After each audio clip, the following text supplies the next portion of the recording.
Alright everyone, game number 1 in our, I think, best of 5, I honestly don't know. So we're actually casting the AWL, which is a Polish league, and yeah, this was a bit interesting because Wilq, who hosts the entire thing and actually started all of this up, just contacted me about 5 minutes ago and said like, hey, do you want to cast the finals? And I'm just like, the finals of what? Of the league? Is it already time? And he's like, yeah, so we were starting, do you want to cast the finals? I'm like, when? And he's like, at 6 o'clock, and I'm looking and I'm saying like, it's 6:01. It's like, oh yeah, the one player is a little bit late. And I was just like, alright, let's do it, let's jump in. So we're currently in the 3rd place decider, and we have Ujemne win ratio. I have no idea what that means. And we have them going up against Chicken Attack, which is actually a pretty fantastic name. I like that. The grand final, that's really where it's at, because we have nothing left playing, for example, there. So it's going to be a pretty fantastic one, and I'm really hyped for it. This, on the other hand, is going to be an interesting experience, because I don't really know what to expect. Last season was pretty cool, but we're gonna have a bit of a look of what's going on there. Alarak, first of all, banned out together with Anna, so both of them at this point are currently banned away. And we're on Infernal Shrines, which is our first map in the series here, but yeah, a little bit of Polish action. Poland is a bit of a weird country when it comes to esports. They seem to always produce at least a couple of players that are on absolute top level in Europe. And it's kind of crazy. We have Poland, we have Sweden, we have France, so there's always a lot of really fantastic players in all of these countries when it comes to esports. It kind of seems that in Germany we always have a couple of players that are trying to compete, but they're never able to really compete on the highest level, or at least for a long time. We seem to excel more when it comes to actually organizing tournaments and hosting them. Now we have, don't get me wrong, we have definitely some players that have a name and a standing within the community, but they're usually competing at an upper tier level, but they don't often fight for the #1 spot, so it feels a little bit, yeah, bad, man. But okay, so Zeratul gets banned out too. In addition to that, we're now seeing Maiev taken away, so currently the melee assassin is heavily focused in game number 1 in the draft. And since it is Infernal Shrines, we have Hanzo as the first big honor. Alrighty. You're not gonna get any redemption, at least not from me, my friend, I can tell you that much. Okay, but with that said, let's tell you what the first 2 picks are on the other side. So, for team win ratio, let's see what we're getting from them here.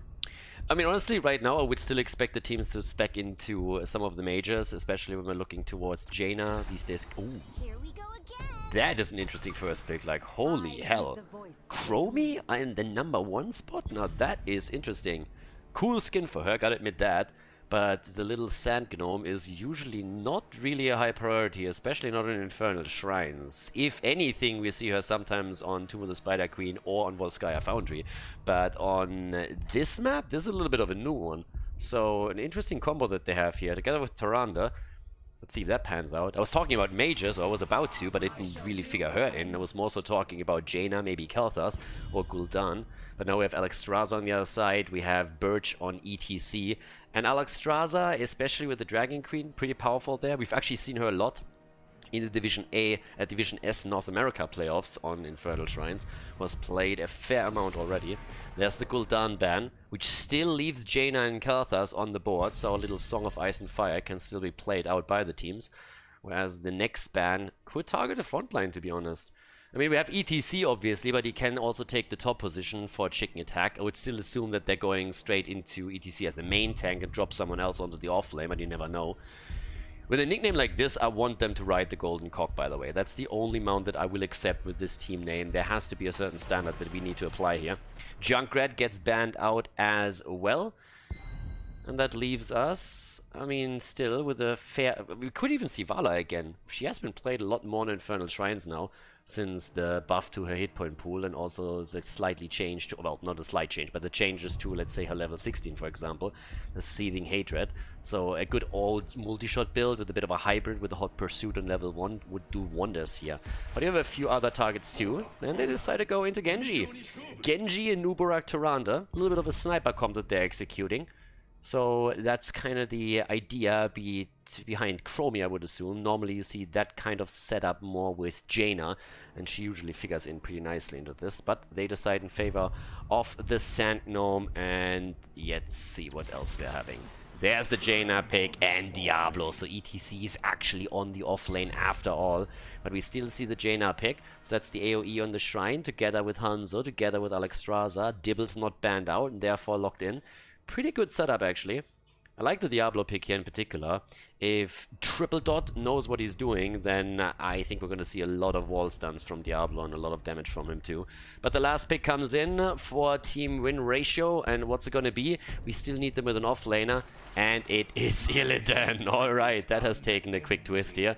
No pick into Leo, Blaze, any of that. Nope, instead we're going to see Illidan, the man with the hatred, and we're gonna go straight into game number 1, while I'm going to make sure that we have the slight logo actually on this side out of the screen, because this is not Division, yes, this is the AWL. Alrighty, game number 1 everybody, win ratio against Chicken Attack, and I just learned that this is actually the ALW, which is kind of interesting because ALW stands for Amateur Wolfpack League. So I'm not 100% certain why it's ALW, not AWL. I think that has probably something to do with the Polish language. But yeah, not 100% certain. Either way, Robo on Tyrande, we have Stojo on Genji, Poshizhny on Illidan, Haha, Diff, whatever on Chromie, and Club Gachi Fan on Anubarak, where the red team, Chicken Attack, starts with Ritueze on Jaina, Rutek on Alexstrasza, Triple Dot on ETC, Itrax on Hanzo, and Birch on Diablo. Alrighty, time to shine here. As the teams are trying to kill me with their names at this point, but yeah, let's have a bit of a look at how this is going to plan out for them. This is a best of 5, by the way. And at this point, already the stuns coming in. They're trying to make the play for a Nubarak. Quick dive onto him to take him apart here. Didn't quite work out. So far, so good. The little brawl that we had in the middle doesn't really yield any victims yet. But especially the Illidan pick is going to become interesting as the game continues. This is something that we definitely have to watch out for, because so far, especially when we're looking towards the games that were played on the North American server with Illidan, they weren't really all that successful, so that was definitely a bit of a problem there. But then again, either way, the big question here is just who is going to take victory number 1 in this. The Chromie factor can't be ignored. We have the Andoral Anomaly actually taken at this point. So not really the setup that we're normally seeing for Chromie. Again, she's not really a typical pick, but especially lately, Washed Up has occasionally picked into her. Birch and Diablo already slightly in trouble, went into the spell shield, the soul shield on level 1. Could have gone Devil's Due here, decided against it. We're not seeing Devil's Due as much anymore as we did in the past. Anubarak then again, still with his level 1 here, as we're having him with the Regeneration Master, so working to get that 500 extra HP in the setup. Genji already has to be careful too, as he immediately jumps out of that little fight. There's a lot of focus, of course, on him. Whenever you can lock him down, they're going to try and punish him here. It's actually going to be a little bit difficult for the blue team to really reign superior on those shrines, just because of the Alexstrasza factor that we definitely have. And let's not forget that there's a massive amount of wave clear on the side of Chicken Attack through Jaina, through Alexstrasza, and then of course always the chip-in damage that we're going to see from Hanzo. So when it comes to the objective, definitely a bit of a chance for them. Level 4 talents are coming in, and with that we're having standard the Souls to Flame for the extra sustain on good old Dibbles, friend or foe on Illidan. Illidan factor. Again, every single time I see Illidan is actually kind of funny. We've seen nothing left on a few other teams, especially the Eastern European ones, play quite a bit of Illidan in the past. And actually it worked out for them quite nicely. A lot of the games were won, but Illidan is still a little bit of a YOLO character. When played well and with a lot of distance to safety, he can definitely chase an opponent's team to death, but he can also run into a lot of trouble if he goes a bit too hard and then gets punished for overextending. And let's just face it, every single Illidan player, he usually, like, normally an Illidan player just doesn't know the word retreat. It's always only one word, and that is forward. Illidan has a lot of hatred. And you can't really blame the guy. I mean, after all those Storm League games, you gotta feel the hatred of 10,000 Storm League games for sure. Could go into Metamorphosis if they're speccing into the team fight, which I would kind of expect actually. But I guess with ETC potentially taking a stage dive, there's a chance that we're going to see him with a hunt. There's already the aggression. Chromie wants the damage. Chromie gets the damage, and Jaina survives. Didn't connect the first hit, or Jaina would have probably fallen there. So yep, with a little sand gnome, not with max value. But we're now also seeing, yeah, Alexstrasza once again with a little push straight into the Dragon Queen. Pops the cooldown early, and now they have the lead. 23 against 14. Illidan is coming in after pushing out 2 additional waves. They're making the play again. Illidan jumping in hard. Alexstrasza with the heals though, and the Nubarak finds himself on the wrong side of the equation. He survives thanks to the Carapace. Illidan on the other hand, is he going to be the first victim? Yes, he is. First blood against Illidan. Once again, the melee assassin down in this one. Yeah, and things are starting to turn against the red team now too, because Chicken Attack is all of a sudden losing Hanzo. Well, Birch needs to be careful, but he might get an opportunity to set a kill up against the Nubarak. That's not quite happening, but Klepgachifan on his Beetle needs to be cautious as well. He's pretty low in HP. Here comes the Pradisha, and that's the moment when the red team has to chicken out. But we're having Chromie eliminated, and they might actually get more than that. They're going for Taran, and that's another kill. Can they drop a Nubarak? And yes, indeed they can.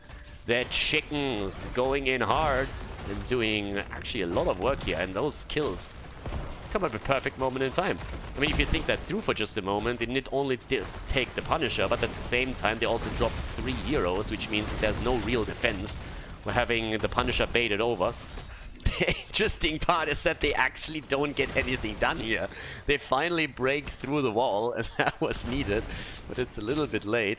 So considering that those kills came in as the Punisher was already taken, it's actually surprising how little value they got out of it at the wall. I would have nearly expected them to take the entire fort, to be honest with you.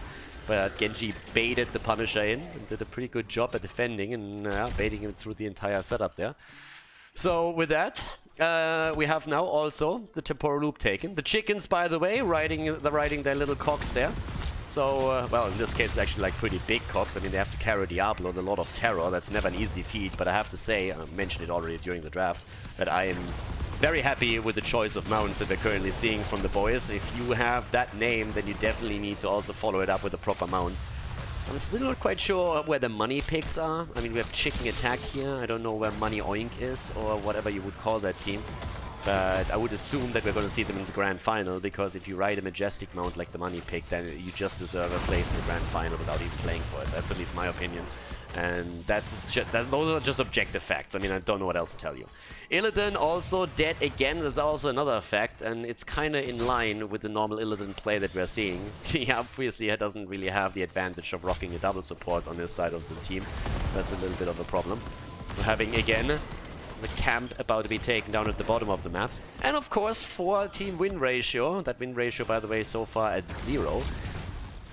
Granted, game number 1, so it's a bit of a given, but still. There's a bit behind. Level 10 already for the opponent's team. There's also the stage dive right now. Together with that, we're having the Lifebinder. So especially Diablo can receive that if he needs it. And there comes the attack straight into the fort. Fort already down. So far, so good. And they're setting things up to the top lane now with the global that they have here as well. Yeah, so I must say, the beginning of the game actually a really good situation for Chicken Attack. 5 kills against 1. That's not too bad at all. And in the meantime, Illidan is getting camp value, saying, you know what, boys, I'm gonna focus on that. You guys do your thing, and I'm gonna join the fun a little bit later because I have the hunt. So he might be able to go straight onto a hero like Hans, Alexstrasza, maybe even Jaina, as long as she doesn't have the baseline completed and can simply ice block him. But they're at the top lane. He's going to try and push Triple Dot back a little bit, thanks to the camp that has now been taken. Now, the one thing you still have to keep in mind is that Illidan obviously thrives on the late game. Once the forts are taken down, once the distance to safety has been increased, Illidan can usually do a whole lot here. There's also a lot of quest talents that are soon going to be completed by the blue team, which will give them a bit of a power spike. And talking spikes, man. Yep, Dibbles gets attacked and sucked in again. That should be the end of him, and he goes down even with the arrow that was dropped by Hanzo. It's anybody's guess why exactly that cocoon was still used. I guess they still want him, and they might be able to get him as they are definitely committing to the kill. But Hanzo drops out. I'm a little bit surprised that he survived that long. Did Alexstrasza just use the ult too? I guess she did. There, oh my god, Apocalypse! And the kill against the Sand Gnome.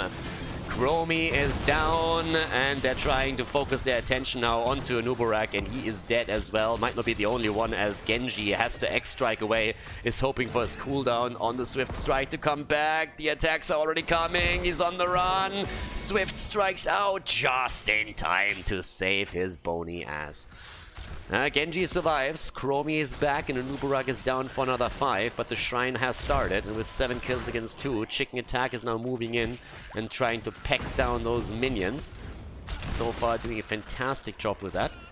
They're having a massive lead, especially since the Kittens still dropped the Dragon Queen. 13 is also in their hands, so another big talent advantage now for the red team in this first game of the best of 5 series here as the ALW. And here we go. Action Jackson as the Cocoon comes out again. The attempt at a kill. Genji's in a bit of trouble. Quest completed for ETC. The hunt came in and Illidan is already trying to fight for another position as we're having them push the blue team back. Especially Nubarak is suffering, and he's not the only one. Illidan gets demolished once more. That's the 3rd death of him. Chromie with 34,000. Looks good, top damage in the game, but it doesn't do jack shit for your team if you're not able to get the kills, and that's exactly where they've been suffering so far. Alright, top side, ETC has taken his position again, still the cooldown ready for the stage dive, so can get a bit more experience for his boys and then jump in when needed in the big team fight. And there we have the push through the mid lane. Also, by now, the level 13 talent for Chromie is, of course, there. Gnome speed ahead, as our little Sand Hitler is trying to get a bit more damage through. Has the quest completed on level 1, so the baseline 2 copies is now also firing away. That helps definitely with the damage output, but as we said before, that damage doesn't do anything for you if you can't get the kills in. In theory, they can, of course, soften up the targets with Chromie and then confirm them with Illidan or with Genji, but as you can tell, Illidan is having a very, very tough time here and is just getting wrecked like over and over again. And also, Genji didn't really come in to confirm any kills just yet. Alexstrasza is keeping the red team alive the entire time. He eats the Cocoon right now, but Nubarak is dead already, and things are just starting to spiral out of control. Stage dive from ETC into the backline has another slide opportunity. Tyrande is already toast, and they're trying to make the play now for Chromie again. Oh my god, that was 6 hit points. 6 hit points on the little dwarf here. Yep, on the Peter Dinklage wannabe. And now we're all of a sudden seeing a turnaround attempt in a 5 versus 2. I mean, I don't know. There's a lot of confidence that we have in Genji and Illidan apparently, but I don't think that's going to help them. Yeah, not at all. And Nubarak went in a bit more damage too, starting with his level 13 talent, the Burning Rage, that he's now attempting to use in those team fights, and obviously on the Shrine as well. But experience is just running away from them. Having camp after camp committed to from Chicken Attack, and they are looking absolutely stellar here. And 16 is close. 30,000 damage by now from Hanzo. And in addition to that, well, we're seeing at least Jaina on 20k. And of course, her Water Elemental really helps them to control Illidan's movements in the team fight. And in addition to that, also Genji. So they're trying to go straight for it again. Here comes the attack against ETC, and he gets away. Illidan wants the kill. Illidan is doing Illidan things. And tries to get out and actually escapes. The arrow came through to... Oh, no! Get wrecked, motherfucker. Hanzo jumps in and gets the last hit and says, no, you're not gonna survive here. He missed the arrow, but he delivered the final shot, and that is the end of Illidan. Yeah, the little demon that or that could, or tried to at least, but that didn't really work out that well for him. The 16 talents, of course, make matters worse, with the Draconic Discipline now giving another huge advantage over any fight that happens around a shrine. In addition to that, we're seeing the Numbing Blast as well. So a little bit more roots against Genji and against Illidan. And again, we have to always put this a bit in perspective. These teams are definitely not bad, but they're not quite on the same level as Division S teams. So this is a Polish league that we're currently commentating here. The ALW, which again, interesting enough, stands for Attack Wolfpack League, but it's still ALW, not AWL, which apparently is a Polish thing. So... yeah, maybe in English would be a different name. Oh, the combo missed. Birch with a nice attempt. Alexstrasza keeping Dibbles alive. Yep, making sure that the life binder connects, or it would have been the end of the Lord of Terror. And he has been pretty terrifying so far. There's not a single keep that has fallen yet, but another shrine is active, and that's a Mortar Punisher that we're going to see here. And without the level 16 talents, this is a really interesting setup, because now we're having not only a pretty heavy lead in kills, but if you have to fight this without having even talents, then you're toast too. The problem is that they are seemingly trying to just get the experience for level 16 and then fight into the shrine. Have fun with that when Alexstrasza can pop the Dragon Queen with only 20 minion stacks missing for the opponent's team, because that is pretty much a guarantee that they're going to take it away from you. So Alexstrasza can at any point drop the trade here, should have the cooldown ready. We're having 10 stacks now for Duranda on the level 4. And Dibbles is also starting to get pretty close to completing his 13. 16 against 18 right now. Stats advantage therefore, of course, for chicken attack. And the chickens move in. Chromie gets attacked here. Arrow misses. Stage dive misses too. Chromie gets still attacked. They're trying to go for Alexstrasza. And Alexstrasza is down. And that shouldn't have happened. Alex down, and that might be the end of it. All of a sudden, Jaina falls as well. That's a 5 versus 3, and Illidan is now starting to hunt them down one after another. That is a huge problem here. Alex is not allowed to die here. To my knowledge, she still had the Dragon Queen cooldown and should have been able to easily use that, but now they lost 3 heroes. ETC has fallen as well, and all of a sudden that game gets put on his head. That's actually starting to be a little bit insane. Oh, that's the... Oh my god, Diablo! With a one-shot! Genji! Nearly taking down Hanzo, but Hanzo was so close to dropping him as well that he didn't want to risk it here. Yeah, Dibbles gets still attacked, but is able to keep himself alive. Just imagine if Illidan would have had the hunt ready to go onto Hanzo. Didn't quite work out, but yeah, they take Chromie down. But damn son, that game all of a sudden turned around, guys. This might not be over just yet. Diablo honestly needs to be a bit... Well, Lifebinder is back, so at least there's something. But yeah, I was just about to say that Diablo needs to be careful because the cooldown of Illidan is ready again. So they should stay at 39 and then wait it out a little bit. Granted, the red team is close, but they can still buy a little bit more time for Chromie to make an appearance again. And they definitely should. There's a 39. You can start to prep it. And that's exactly what they're doing. Chromo's back on the board. There's the arrow. And they eat it. ETC? Someone wants to commit Sudoku. ETC jumps in deep here. Chromie is not there yet, so it's a 5 versus 4 technically, but that Punisher wants a piece of the action and is saying like, okay boys, it's party time. Diablo with a kill against the Nubarak on the other hand. The Punisher says, fuck that shit, I'm gonna go straight in for the keep right now, as the rest of the team is still poking. Illidan comes in, jumps out again, the stuns are connecting, and this game is all over the place all of a sudden. I mean, what is happening here? First of all, we're seeing ETC with an attempted suicide that didn't quite work out. And then they are still able to get the kill against the Nubarak. Now the defense is there, and it seems like they're going to be able to hold that top keep after all, as the blue team focuses their attention a little bit more in the middle. So, yeah, it's an interesting one. I mean, one of the reasons why the blue team, why team win ratio doesn't even go for it is because at this point, I mean, there's level 20 on the board. Which gives us also the blessing of the red.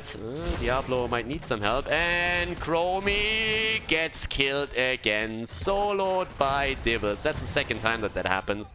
And that's one of the main reasons why on Infernal Shrines you usually don't want to deal with Diablo, because that bad bastard can just drop you easily. You walk into the wrong corridor and he gets a double stun against you, and that is the end of that. He's trying to make the play for the keep. ETC is still defending the mid lane. He has the stage dive, so that wouldn't be a problem for him either. But what a game! I mean, honestly, this is just all over the place right now. We're talking full fiesta here. An attempt at another double stun, but this time Nubarak moves out and they have to sacrifice that keep now. No chance of holding that. It's more a question of trying to defend the core, and that by itself is already going to be tough enough, since they only have melee heroes right now dealing with this. So they're already attempting to just zone them out just in time for Chromie to come back. Here comes the Cocoon though. Cocoon is in. Here's the APOC. The kill attempt against Genji, and he's down. Another kill by Diablo and ETC. Chromie is back, but Nubarak, oh my god, he actually gets out of there.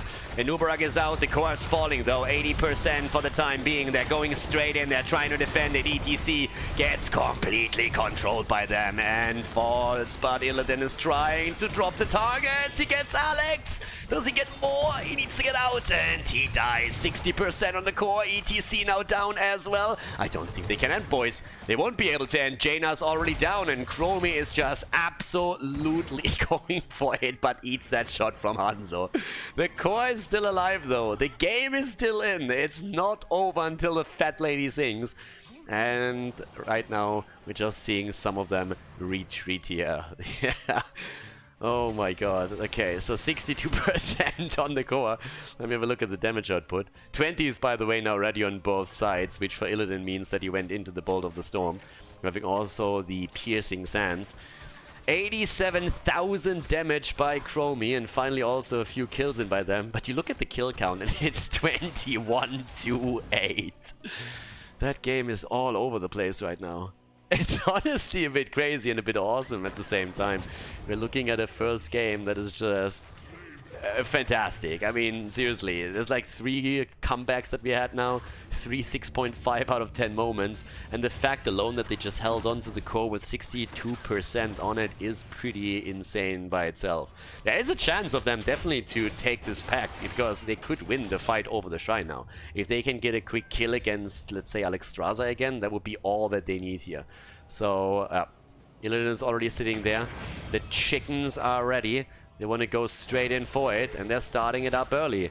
That push at the bot lane is going to become an issue. We're nearly 20 minutes in. That's Winion territory. So if they want to go for the kill, they have to go for a quick kill. And they have to really hurry the fuck up, because right now, Alexstrasza could definitely drop the Dragon Queen again, unless she gets completely locked down. And the core is losing shield soon. Guys, honestly, the blue team needs to go. There's no time to waste. Seriously. They just don't have time anymore. I don't even know why Illidan is still top lane. He should have gone to the bottom of the map and then just hunted into the fight. But they're trying to set it up so that they can fight here again. The shields are falling on the blue team's core. It's already down to 62%. That's a problem in and of itself. Illidan has actually moved back and is now trying to take at least the catapults down, so that is helping. But he needs to hunt in. Arrow is already coming. Misses completely. Illidan is going to be on the hunt in just a second. They're starting to move in. Diablo's already low, but they're trying to make the play for Anubarak. He's going into the backline. The core is down to 50% on the blue team side as Illidan is moving in together with Genji. X-Strike already being used. And there's the Dragon Queen, and that's the end of it right away. 2 down as we speak. The assassins get murdered as we have Hanzo still taking the damage in. 46%, 45 on the core. The core is falling slowly and steadily. 1 catapult is already on. Actually getting blocked by the Khazras here, but the core is still falling, and the Winions are going to side this game in favor of Chicken Attack. 26%. They have now also the Punisher, and they're starting to move straight through the middle. Anubarak is dead, and the core is still starting to lose hits points. They're just moving in. Chrome is trying to prevent the worst, but obviously it's lights out at this point. We're going to see the 1-0 lead in this best of 5 series at the ALW in favor of Team Chicken Attack. GG, and well played.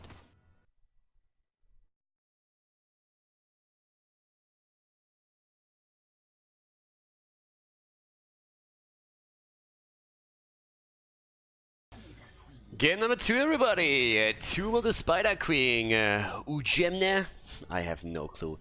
Win ratio against Chicken Attack. And we are on our second map right now. First one was actually a lot of fun. Now again, not quite on Division S level, granted, but these guys are by no means pushovers, so I know that from a observer's perspective it always looks like this, and you look at a couple of these things that are happening with all the information that you have as an observer, and you're like, oh my god, this is quick match level right here. But yeah, as in the lower standings of Division S2, if you would face up against these guys, the chances would be that they would kick your ass pretty hard. So right now we're going into game number 2 of this particular best of 5 series at the ALW, the Attack Wolf League. I think. I have to actually double check. Amateur Wolfpack League. There we go. Nothing with attack. I don't know where the attack came from. Yeah, it's the Amateur Wolfpack League. Like, my apologies. But it's still ALW. I think I've been saying the Attack Wolf League or something for 5 times now. I have no clue where I got the attack from. But yeah, these guys, they just know one direction. It's like attack. Let's go for it. And they're doing it well. Dibbles gets banned out, so this time there's no chance for these immediate double kills, double stun kills against Chromie. Ana still banned. We had to focus on Actually on Zeratul a little bit earlier, but there we have now the ban against Nubarak. Okay, so that comes in. And there comes the Chromie ban. Apparently still having a little bit of respect for her after Nubarak was already taken away. It's actually team win ratio that bans out the tanks for the time being. So, yeah. Alarak not banned and immediately getting picked. All right. So, with Alarak already taken, the question is still, is Zeratul going to make an appearance? He was banned in the last game if they really feel that the quick rotations between the lanes might be something they can benefit from with his more or less new auto attack build after the change to the Shadow Hunter and to the Wormhole. They could definitely pull that off. Might of the Nerazim is usually something we see today if the hero is picked. Garrosh as the first pick. Tyrande also taken. And yeah, it's time to shine. What's gonna be added to the Alarak setup that they have here? First of all, we're seeing Johanna. After the heavy focus onto the tanks, there's not really too much left that you want to play on Tomb of the Spider Queen. Garrosh has already been taken away, so in comes the Johanna pick, plus Hans on top of that too. Time for the bans here, and we still can ban the support out if they want to make sure that, let's say, Malfurion, for example, isn't really taken. Then, on the other hand, you still have Rega out there. You have Malfurion out there. We could see Stukov with that. I guess in theory would be one pick. I don't really expect it, but it's an option. And it's the Panda that gets banned out. Okay, so they don't want to deal with the Panda in this game.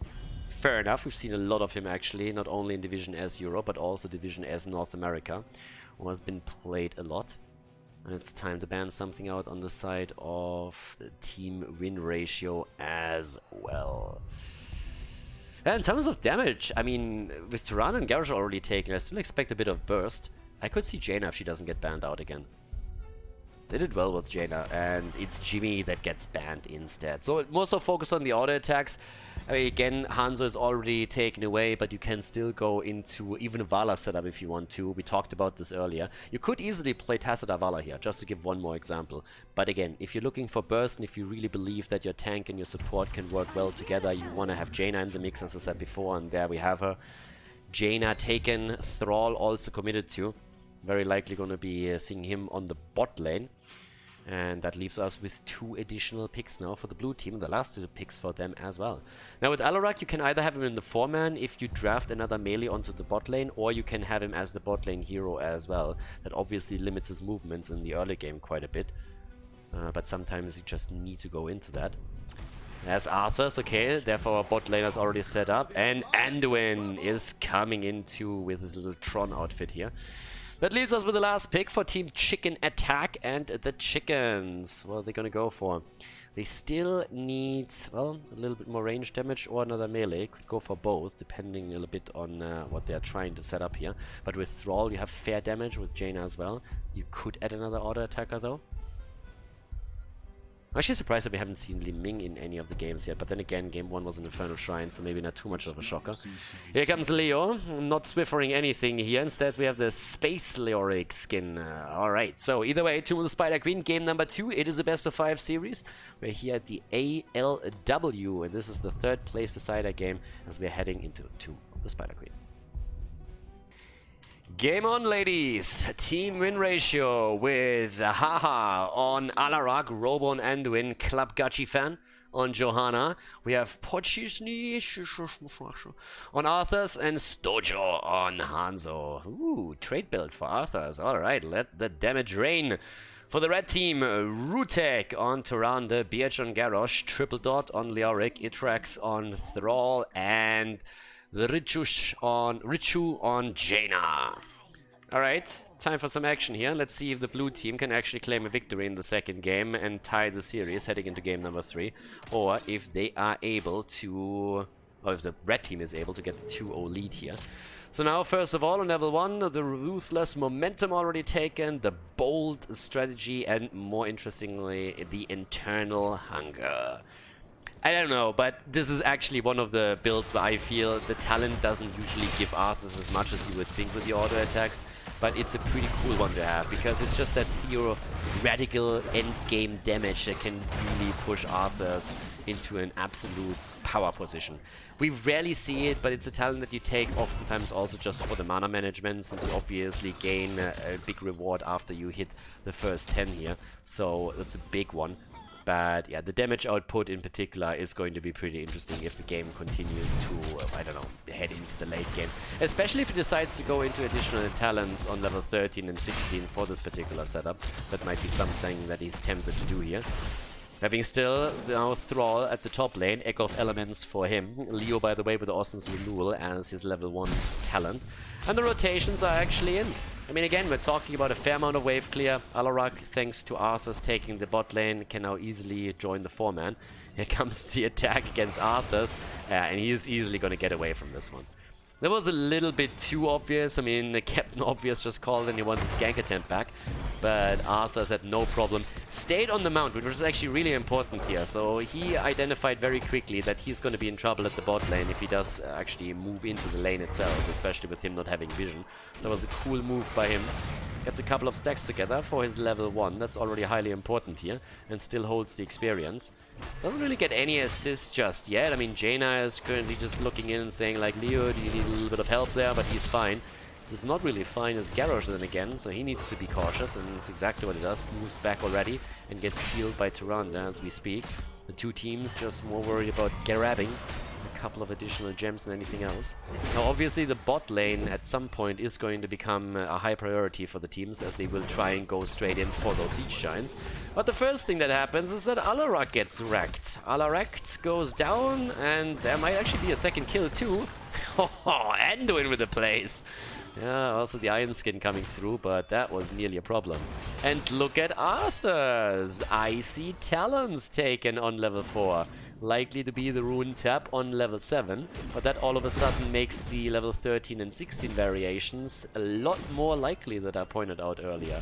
Normally you would still see a focus straight into the Frozen Tempest there, or the Howling Blast, but with this particular build there is definitely a chance that he's going into a very heavy auto attack focus and tries to pull that off with a trade. And if he actually does that, then I am very intrigued to see how many stacks he can get and how much damage at the end of the game he's going to rock here. Now at this point he still needs to get a couple of extra hits together, already working around it, and well, Leo has to also be careful.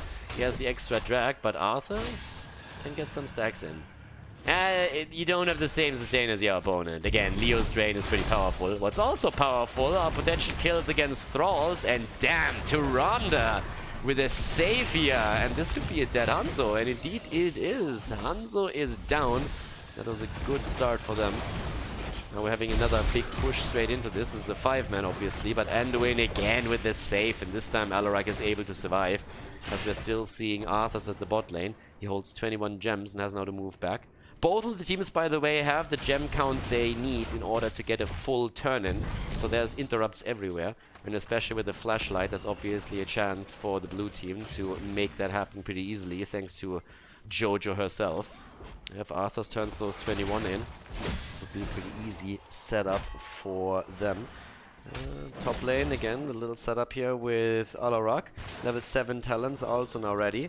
Tyrande with the Celestial Attunement again, and we're having everybody shirking around those turn-in spots. Club Gachi Fan is at this point attacked again, needs to be a little bit careful, but Iron Skin should be up. Can use it to move away, doesn't even have to because Anduin is there and lends his power to the fight. Hanzo with interrupt attempts too, and level 7 talents are now finally there for them as well. And as predicted, it is Rune Tap on level 7 for Arthur's. Also, no negatively charged from Alarak. We're actually seeing the show of force again, which has become a lot more common after Blizzard nerfed negatively charged slightly. 9 stacks for Arthur's. Is he going to be able to interrupt? And the answer is no. Chicken attack. They get the first web weavers here, so yep, that's an opportunity for them to take the lead. 5 minutes in, Arthur's completes the quest. Can obviously still stack the damage, but by now he has the quest reward, and that is definitely going to help his mana pool. Late Echo of Elements, 5 minutes and 7 seconds in. Definitely nothing to write your parents about. This is not one of those moments where you sit down and write a letter and say like, hey mom and dad, I'm really proud because today I accomplished something amazing. If you try and pull that off, your mom alone is also already going to come in and is like, are you shitting me? You only completed it 5 minutes in? I've had other people that do it. You're not my son anymore. My son would have completed it at 3:20 at the latest. So yeah, mom is already a little bit angry, but well, Arthur's at the bot lane is doing his thing, and Leo, oh my, oh, Leo is gonna get wrecked! Oh, he missed the Howling Blast though. I can't believe that that just happened. Both of them missed their spells. Not only did we see the Howling Blast miss, but before that it was the Drain Hope that got missed. And uh-oh, if he dies... Oh, that's the kill finally. Yeah, those juicy 30 gems, ladies. Leo was willing to sacrifice himself if he just gets the kill there, but as it turns out, he wasn't able to get the final hit in. But that was a very, very, very weird setup. So yeah, with this now, we're having a Birch already. We're setting this up here. We're having at the same time, again, the save against Alarak. And yep, there's the level 9, nearly level 10 right now for Chicken Attack. Alright, top lane, Arthas is finally getting those 32 gems off his chest, but the kill against Hanzo is absolutely perfectly timed for Chicken Attack. That was great. Turn in from the opponent's team, you hit level 10 and you kill opponent's hero. That means that you have an easy defense against the Web Weavers. So yeah, they're going to be pretty happy about this setup. The blue team is starting to, I don't want to say waste gems, but they're definitely starting to end up in a scenario where they might not get a whole lot of value out of that first Web Weaver wave. It doesn't really look pretty for them. They don't have level 10, they have a 4 versus 5, so this should be an easy play for the red team, but they're actually hesitating a little bit with the defense here. They're now moving into the mid lane, but they already wasted some time.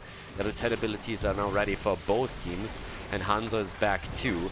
Top lane, bot lane are pushing. Arrow comes in, kill attempt, Starfall, and the save for the immediate turn against Arthas, and he gets protected by Anduin. The interrupt is there, but he comes too late. Nicely done. Anduin now for the third, fourth time saving a hero from sheer death, and that was pretty amazing right there. Nicely done. So with that said, we're having still the attack here, and this time actually Arthas is pretty much in the thick of things, but he might still fall. Anduin is honestly just saving them the entire time. But here comes the Entomb, misses Arthas, the Prince is just on the run. The entire time here Arthas is just running at this point. He's just live bait that we're having. Everybody wants to kill him and everybody else is trying to defend him and look for a counter kill. And it nearly worked out in this case against Garrosh. But yeah, that was kind of insane. So they were all over the place here. Deadly charge, by the way, for level 10 on Alarak. Trying to get some additional value here. 104 Sadism for him. 13 stacks for Alarak on his level 1. So a little bit more auto attack damage. And talking damage, let's have a quick look at this. I don't really expect Arthas to really shine just yet, but he's still sitting at 16,000 here for the bot lane value. Nothing really compared to most of the other damage dealers in the game thus far. But here comes another attempt for Thrall. Arrow comes out too, connects with Garrosh, but nobody follows up on it. And they feel that they don't really have the value here, so they're not going to make the play. Camp has by now been taken by Chicken Attack, so they went for the Bruiser camp and tried to make their play there. In comes the attack again against Thrall. 22 gems for him, and the Frostwolf Resilience plus Tyrande keep him in the action. So he doesn't fall, but they get the kill against Alarak. Yep, Sadism lost again, and that's 4 kills against 1. It's definitely a much harder game for Chicken Attack now than game number 1, I'd say, but they're starting to really gain momentum on the map. The next Web Weaver wave for them is in play, and they should be able to get at least 1/4 with this, if not more. Now Arthas has 14 stacks. He's actually starting to add additional damage to these auto attacks, but he needs a whole lot of more if he wants to be the one that turns the game around in their favor. Level 13 Talons ready for Chicken Attack. Give them another boost now too. And there's the push. Itrax on 26 gems at this point. And there's the setup. Nice. Good combo from Alarak, but again, no follow-up. That's a big problem. They need the follow-up for the kills, and so far they really haven't looked at combos with too much value. I'm actually lying, by the way. I have no idea what happened there. I honestly thought that it was the red team that got the Web Weaver wave. It was the blue team that got it. I was expecting that big push to come through, but someone on the side of the team win ratio got it. That's actually a bit of a relief for them. Now again, they don't really get the most out of it right now, but they nearly took down the fort at the top lane, so that's worth quite a bit. But this could have been so much worse if it actually was the red team that got the turn in. So my apologies, mixed it up a bit. But there's the kill against Jaina, and that actually all of a sudden changes things slightly. Anduin committing to the ult was maybe a little bit of an overreach. That wasn't really needed after they got the kill, and he went in for the save. Oh god, if they can get that kill, that would be fantastic. And they will get the kill. Yeah, Garrosh goes down. That's 23 gems lost. Alright, oh! Yeah, Tirana gets it. Unfortunate for them that they couldn't take those away. But really well played by the blue team then after all. They had to fight into this with a talent disadvantage. And the fact alone that they got the turn, it was actually really nice. Again, I misread it. I thought it was the red team that claimed it. That would have been a total disaster for the blue team because they would have to go up against objective plus a talent advantage. And they were able to get a lot done despite the fact that with their own objective push, they were still short a talent. And here comes the trade focus again, so they're going straight in for it. We're having Frost Strike now, so the cooldown reduction. Very likely also going to see the level 16 with the second charge. And Arthas is getting a bit more damage. Blessed Shield, and they commit everything. They want Thrall, and they are getting Thrall. Nicely done by them, and Garrosh is just too deep. Garrosh at this point, is he gonna fall? They're trying to get the kills, and they can't. Maybe against Leo. Leo and Tirana both low, and both of them die. The Web Reavers for the red team are now in play, this time for real. But obviously with 3 heroes down, that should be the easiest defense of their life for team win ratio. And granted, if they continue on that path, they're turning this entire game around. You could argue they pretty much already have. I mean, they are in the lead on structures, and they're now also taking a significant lead in experience as well. Which is pretty solid too. So yeah, nicely done. There we go again. Right of Rakshia taken. 133 sadism. Arthas goes down. 19 stacks for him, so it's nearly 80 damage with every single trade attack that he pulls through. But yeah, that was a bit unfortunate here.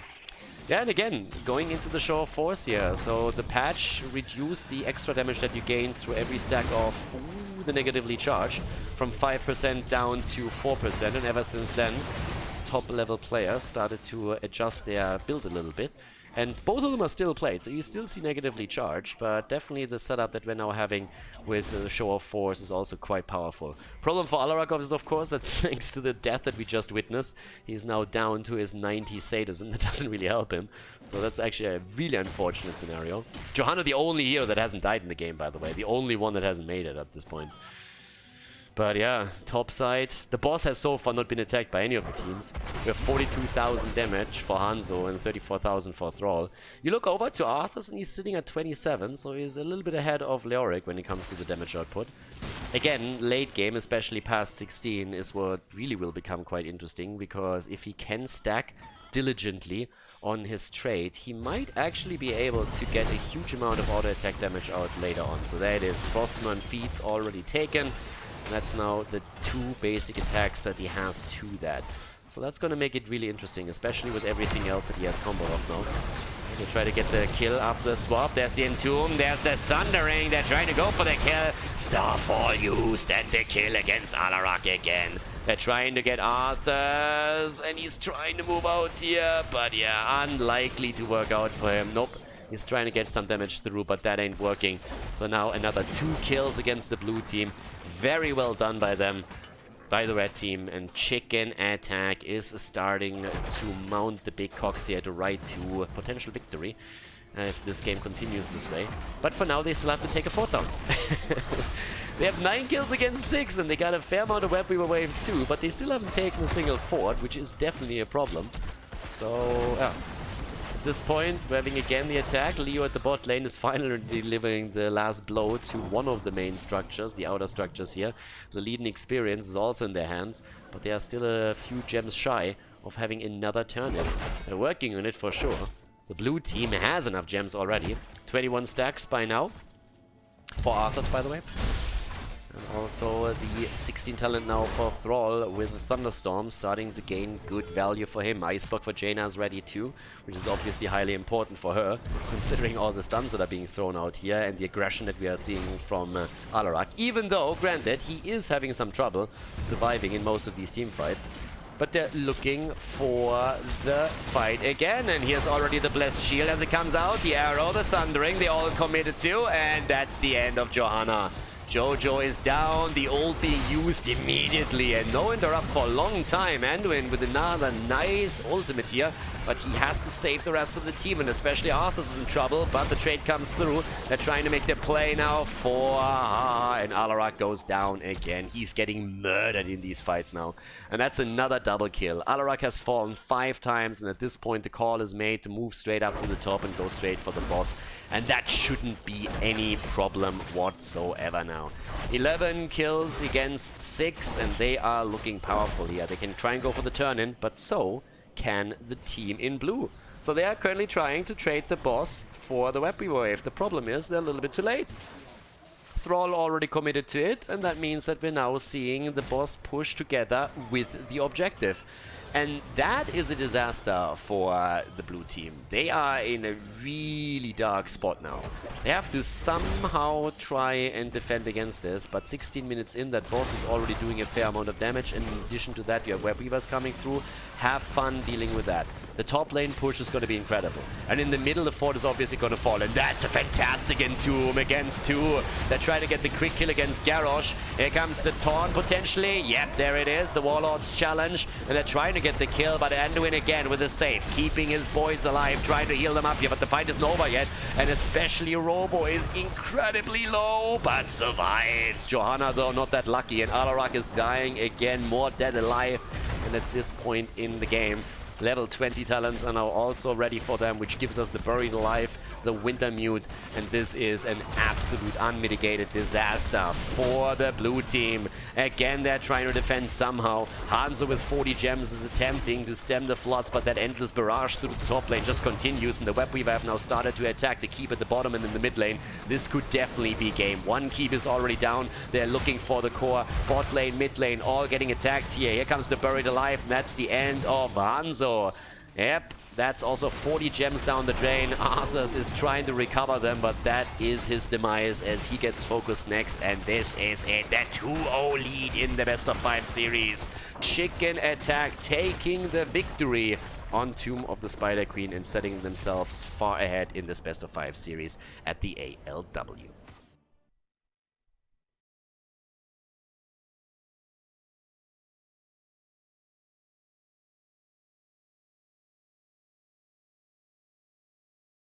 A 2-0 lead, everyone. Dragon Shire is game number 3, obviously, and Chicken Attack has so far done extremely well, I gotta say.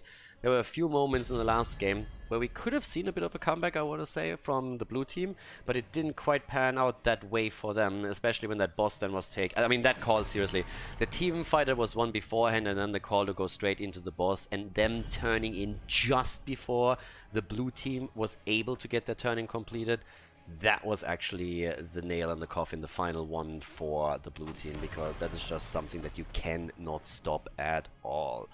So with this, we're now having, well, Ana banned out and Alarak banned out once more. It's actually the blue team that bans out Alarak, so they want to deal with him. Still the ban on Chromie here to make sure that she's not gonna poke away against them. I'm actually a little bit more surprised that the top lane isn't focused on the bans at all. I mean, we have Chen and we have also Rexa, 2 absolute forces on the top lane, and especially Rexa is just a beast on Dragon Shire, unless you are building any kind of setup with, let's say, Genji that can rotate topside through a Swift Strike and then put pressure on him, or maybe an Abathur that comes into play at some point so that you can offset the 1 versus 1 balance there. Outside of those, you're having pretty much a problem there. But yeah, let's see. Victory for the Forsaken. Sylvanas gets taken. First hero, first pick into her. Okay. Let's see. If you want to push with Sylvanas and the Dragon Knight, that's obviously quite powerful, and Sylvanas herself, if played correctly, can also do a whole lot of work, but she's not typically a top pick, not even on Dragon Shire. So normally you see her in the 2nd, 3rd rotation if she's taken, so that's a huge commitment to that. Zeratul, are we going to see an Abathur with that? So far, no, but especially Granite Gaming, for example, showcases quite nicely what a good Zeratul player with an Abathur head can actually pull off. But we have Garrosh taken. Again, no focus into the offlane still. No Chen, no Rexa, which is a bit weird. On Dragon Shire, Rexa have oftentimes an automated ban, since he is so powerful here. But yeah. Maybe we're seeing Chicken Attack speccing into those. No, it's an Uberak and Malfurion. Not even Tyrande with the setup here. Okay, so they go for Malfurion instead. Now they have of course the Twilight Dream around that, which is definitely nice if Zeratul gets a little bit too close to the action and you're able to silence him here. But if you play with the Uberak, a lot of the teams will still then go into Tyrande for the stun into stun and the quick burst with the Hunter's Mark being used. Malfurion on the other hand is really good with the root follow-up as well, so it's not like he doesn't really adhere to that style at all. There's a ban against Reyna again. We've already seen that in the last game, so they just don't seem to like going up against him. And Reyna obviously is quite good against Garrosh as well, if he keeps the penetrating round for a bit longer. Jaina gets banned, okay. So they don't want to deal with any kind of Ring of Frost after a Void Prison setup shenanigans. No wombo combo for the opponent. Diablo wasn't taken by win ratios. There's no Void Prison into an Apocalypse either. But as we said previously, these days after the changes, it's more so the auto attack build on Zeratul that gets focused quite a lot. There we have Liming for the first time now. I didn't see her in the previous games. And Rhaegar. No Tyrande. Not banned. Not taken. Gets completely ignored here. There's a couple of heroes that get completely ignored that I definitely expected to make an appearance here. Especially the offlane, still not focused at all. Nobody wants that auto win that Rexxar usually gives you on the lane. There's the bird. And Urel. Urel is good too. So we have been mainly talking about Chen and about Rexxar. Obviously Urel excels on this map as well. So there comes Malthael as we're having our last pick in game number 3. It is Dragonshire, and as I said before, this is the best of 5 in the Polish league in our 3rd place decider, which means that if Chicken Attack claims victory here, the series is over and we would head straight into the grand final. So let's check it out. Dragonshire, map number 3. Game number 3 and potentially the last map in this series. For the blue team, Robo on Rhaegar, Pochishny on Malthael, Haha on Zeratul. Let's see if he's gonna have the last laugh here. Stojo on Liming and Klapgachifan on Garrosh, with Richu on Sylvanas for Chicken Attack, Itrax on Falstad, Triple Dot on Urel, Rutek on Malfurion, and Birch is playing an Uberak in our first game, in our 3rd game here. So, in terms of talents, again the Cleave build. So, what has changed for Zeratul? First, of course, the Shadow Hunter talent has been buffed slightly. The cooldown reduction has been increased, which obviously was a welcome change, at least when you are Thai on Granite Gaming and for a few other Zeratul players as well. What are the things that... Ooh, that's a kill right there. It should be, it is, and there's a counter kill. Malfurion and Garrosh are down. Alright, off to a good start. Bit kill heavy. As I was about to say, one of the other changes was that Wormhole is now a little bit different. You can't just blink in and then immediately reactivate it to just blink in, cleave and blink out again. Instead you have a 2-second window in which you can't use it, so that means that Zeratul is a bit more vulnerable at this point. That kind of meant that most of the Zeratul players that we have seen since then have actually gone into the auto attack build instead and really started to copy Thai style with the Might of the Nerazim. But if you look towards Division S North America, they went into some really creative builds instead. Oh, there he is! The bird is still there. Yeah, he doesn't want to end up in the KFC bucket just yet, so saves himself. Talking about saving, Urel at the top lane is trying to save the wall and save herself too. It's a little bit low, so needs to be very careful, but still fine. But as I said, so especially the North American teams have been a little bit more creative when it comes to the Zeratul build and have gone for a hybrid between Cleave and between the auto attack style build that we've seen from Thai, which was a little bit all over the place, to be honest with you. I'm not 100% certain what to expect here, but I would still think that a lot of the Zeratuls that have played the Cleave build before will still do that and just be a bit more cautious with the way that they use Wormhole and what they go into. So that's going to be a pretty big one at that. Down to the bottom of the map at this point, we're having Haha still saving the shrine for a little bit longer. Sylvanas, by the way, has not gone into the overwhelming infliction. It's unfurling shadows instead. Both styles have been played quite a lot. We're currently still seeing the dagger on level 4. Level 4 talents, generally speaking. Fear the Reaper into Die Alone have now been taken. The cool thing that we've actually seen occasionally is a double support Malthael that then went into Tormented Souls. I think with the solo setup that we're seeing in terms of supports is a little bit more unlikely that we're going to see that. Last Rites is still the dominant talent to be taken on level 10. The Hand of Freedom, on the other hand, has come in quite a lot now for Urel after she's now able to use it onto herself, which is pretty insane, to be honest. So it's a pretty cool talent to have. Strangling Vines, in addition to that, come in too. And it's now again time for the rotation. So the problem that Malthael definitely has is that Urel has more mobility jumping over this. Talking about jumping, looks like Itrex has a problem. No mana, that's what's that called, but it's still a kill for a kill. The bird is down, but so is the aspect of death. The only thing that he's doing is now a lot of dying. And Ha is jumping out too. Urel can easily jump over, says like, yep, no problem, I'm gonna get the experience here as well. And we're seeing the push through the bot lane thanks to the camps that have been taken by the red team. Yeah, nicely done. Starting to go straight for the tower, trying to drop that. And Birch is at this point a little bit low, but still has the cooldown ready to move back out again. Subterranean Shield might be an option for him on level 7, but given his build so far, I kind of doubt that's what we're going to see here. He went on level 1 straight into the Nurubin Armor. Personally, I really enjoy the Regeneration Master for the extra HP, but he seems to be a little bit worried, not only about the last rites, but in addition to that, to Li Ming, who's obviously going to be ready for the poke. 30 stacks so far for Sylvana, so she's trying to get a bit more here. We should see the wave on level 7 coming in as well. And already nearly the kill against Garrosh, just as he moves back out. Good coordination again. 7 talents are ready for one team. And here it is. That gives us the Seeker in the dark. Again, the new wormhole slightly changed. But apparently Seeker didn't help him either, because we are seeing Zeratul die in the middle. And now we have the fly-in up against, Malthael.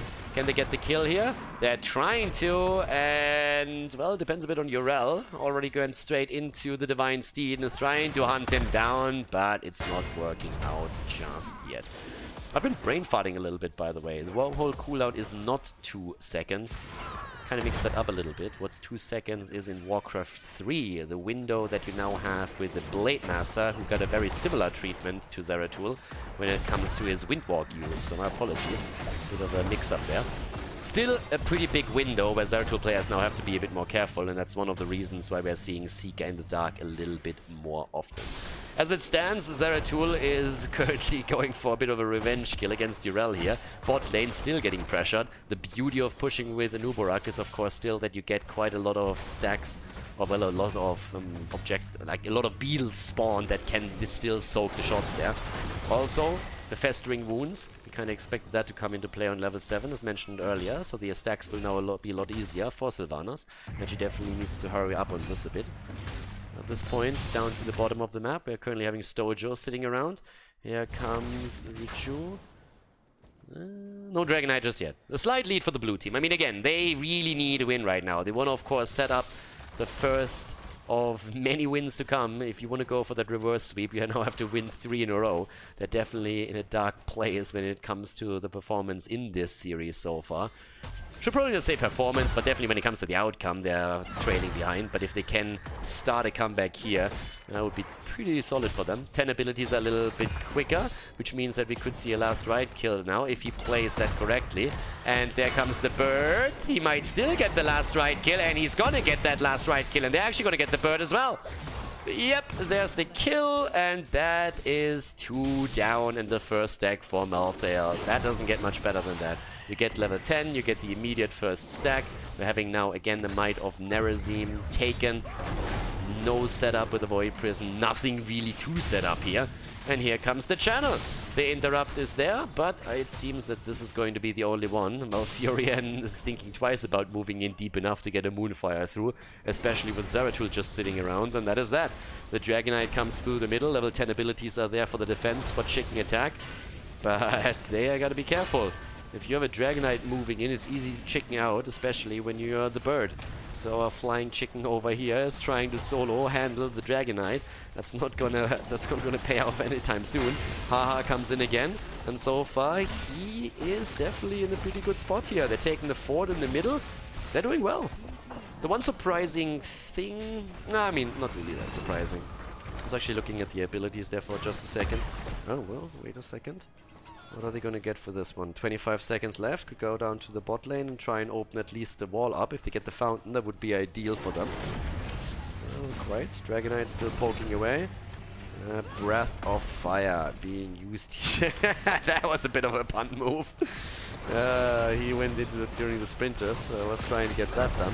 Here comes the Cocoon, burned down by the Disintegrate immediately.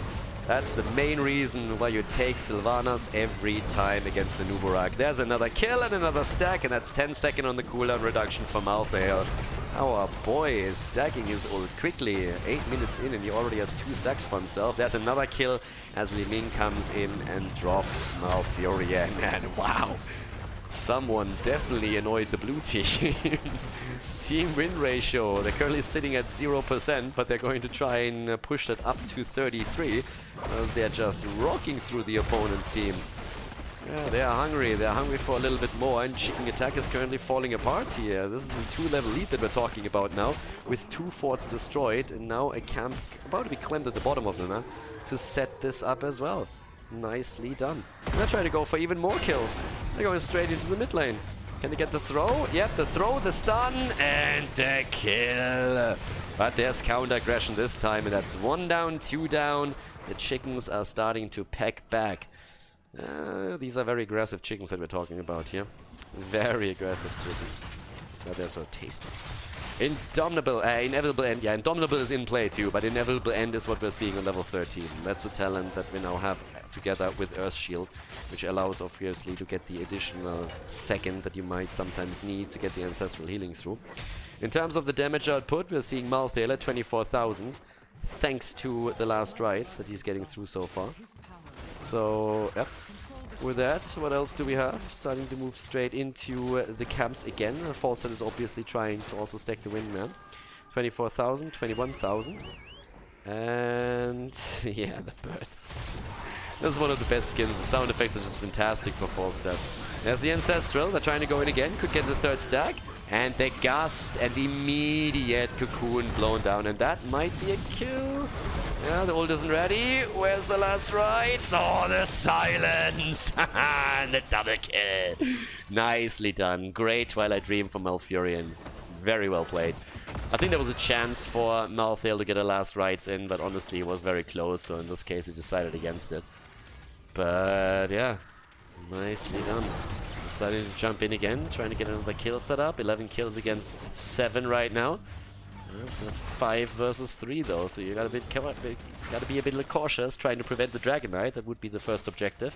There's a 4 versus 3 now at the bottom of the map. Nobody in the middle. The bird is already moving over, so that could be the first DK for them, and it should be. And yeah, they're a little bit too late to make this at the bottom, but they might be able to get a kill here. They're trying to, but they can't take down a Nubarak. Some decent damage from Malthael still, but definitely not enough to drop him, and that's the first Dragon Knight in the hands of Chicken Attack, as they are starting to move straight into the mid lane to drop a fort here too. They're obviously behind in structures at this point. The question is always, can they get a bit more here? 16 is so close now, 4-team win ratio, that they would have a chance to work around the extra talent if they could just soak a little bit more, and that's what Zeratul is doing. Zeratul is topside, and it's just saying, okay, let's escort another wave in, get the 16 for the team, and then move in. That gives him, obviously, the cleave now, too. Has the Void Slash here. Plus, Mirror Ball is in play, and they're starting to burn down that DK. But at the same time, Malthael himself needs to be shielded by Rhaegar, as he keeps them alive. Dragon Knight still is there in action. Ancestral comes through. Dragon Knight is down. They're going for Malthael. Malthael gets the ult through, but it doesn't matter. He dies, and the Cocoon is on the ground. Gets burned down right away, though. Honestly, it's just amazing the value that Li Ming gets with the Disintegrate against Cocoons, generally speaking. And just a few weeks back, you could still blink a Cocoon if it was target onto Li Ming. These days, it's not really possible anymore. I mean, in theory, you can still get outside of the range, but that usually does never happen. So the actual skill time play, the timing play that was possible beforehand, has been eliminated by Blizzard and the changes that they made. Nubarak is still down, but yeah, Li Ming an absolute fantastic counter against a Nubarak, and especially the plays around the ult. It's actually kind of interesting, especially less experienced players still believe that a Nubarak is a counter against Li Ming, which is always kind of funny if you run into people that talk about this, because, especially since we're having now Li Ming used against the Nubarak for 1.5 years in HGC, and ever since then, obviously, as well. But yeah, some people still haven't read the memo apparently. So that is usually one of the big counter picks, despite the fact that obviously a few beetles on the ground might be able to soak a shot or two. But a good Li Ming will always play around that. Stacks on Sylvanas, just to also keep you in the loop here, on 115, so she's getting some serious damage out, but is not really murdering it yet. If the game continues, she will definitely end up with damage output on the dagger that is going to be very reliable.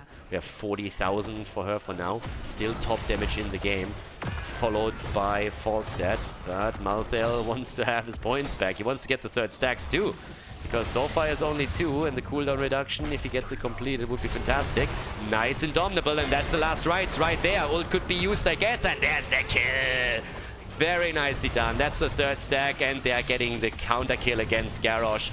Even another one against the Nubarak. That's the moment when, oh my god, Malthael! Oh, he dies. And they take down Li Ming as well. Wow. Very, very nicely done.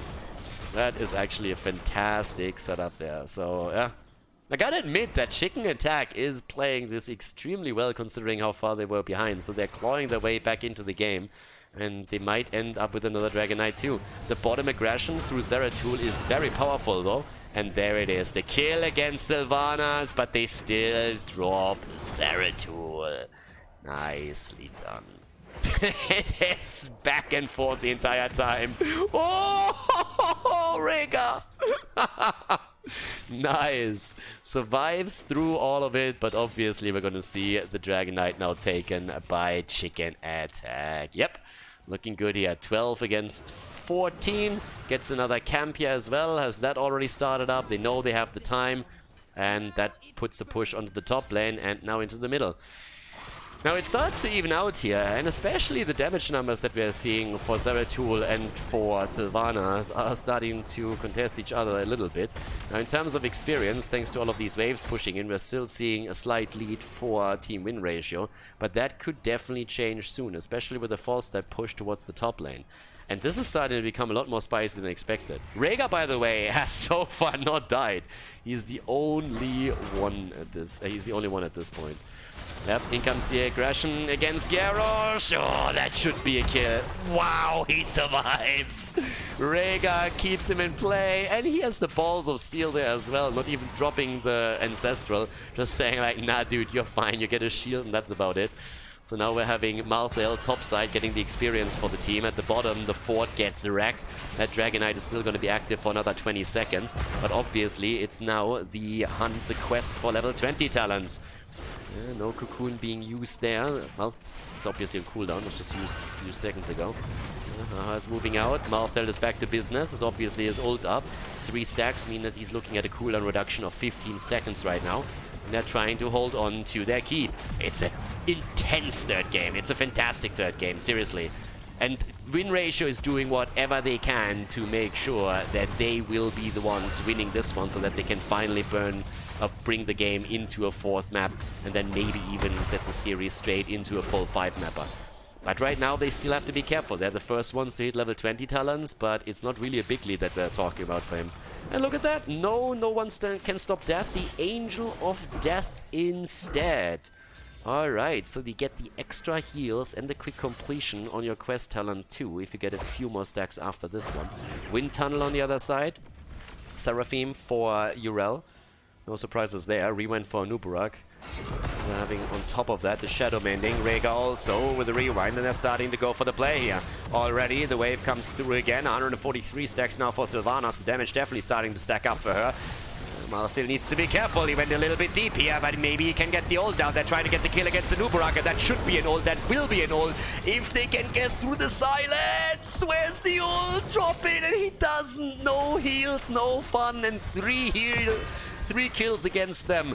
Oh my god, that silence was amazing. Fantastic play by Malfurion. He absolutely shit on them in that fight. And Nubarak goes down, Li Ming kills them. Once again confirming to be the counter here. 15 kills against 6 right now, but unbelievable. If Malfurion doesn't hit that at the moment he does, then, well, I think the last rights, first of all, secures the kill against a noob very early in the fight. and they would have probably just wiped the floor with them. But as it stands, they look like they're going to lose that game and this entire series with an 0-3. Great play here, the perfect ult from Malfurion when it was needed the most, and now the push at the bot lane goes through that shield like it's nothing. Rhaegar's trying to keep those alive. There's the wind tunnel as they're focusing on the main structure. And this is game, ladies and gentlemen. Chicken Attack with a 3-0 victory against team win ratio here at the third place decider of the ALW. GG and well played as Chicken Attack takes the best of 5 series. Hey guys, thanks for watching today's video, and I hope that you enjoyed the match and the commentary. The remaining time of the video has been added to protect against spoilers caused by the length of the video itself. But please keep in mind, though, that this does not only mean more work for me, but also has a negative impact on the popularity of the videos and the channel because of YouTube's algorithms. It would be greatly appreciated if you'd consider supporting the channel and help me to continue the daily esports coverage by clicking the join button below the video or supporting me through the Patreon page linked in the video description. Thanks a lot for the support and see you guys next time.